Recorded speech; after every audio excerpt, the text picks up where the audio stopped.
फैसा बिनाय आरो फैसा राननाया दानि पलिटिकेल लिडारफोरनि अक्सिजेनसो बरगयारि दिस इज कल्ड मेनेजमेन्ट दीपक यस नोंथाङा जेसेबांखि हब्राया मानो जेसेबांखि बाब्राबा मानो जों नोंथांजों दिनै चेलेन्ज खालामनो रेडि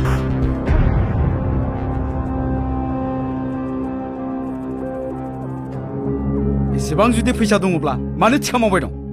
इन्डास्ट्रिफोर खुलिनो हाया नोंसोरो गेट आउट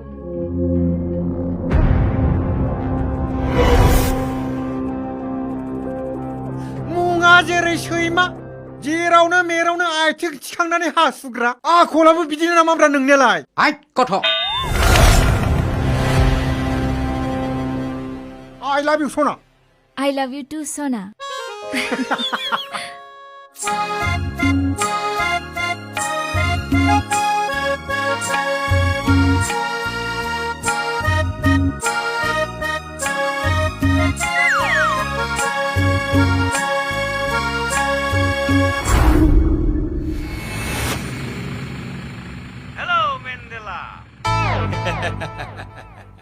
आइ बुस्थुफोरखौथ' इउटुबारफोरा बिगासिनो दंना बै anything MJ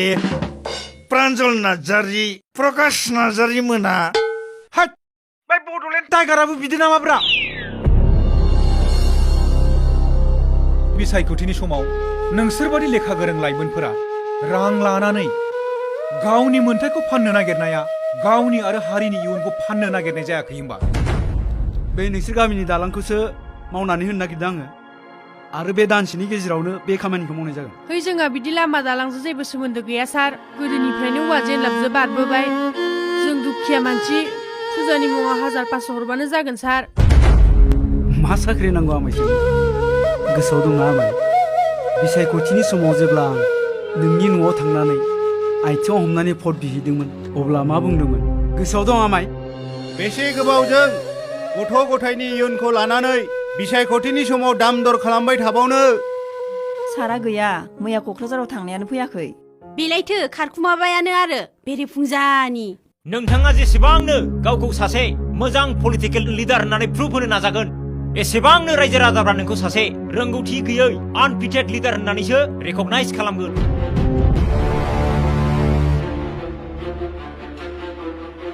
Now you are the failure leader of this constituency.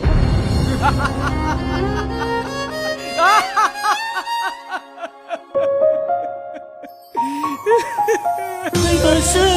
जागोन नामा आंनि मिजिंआ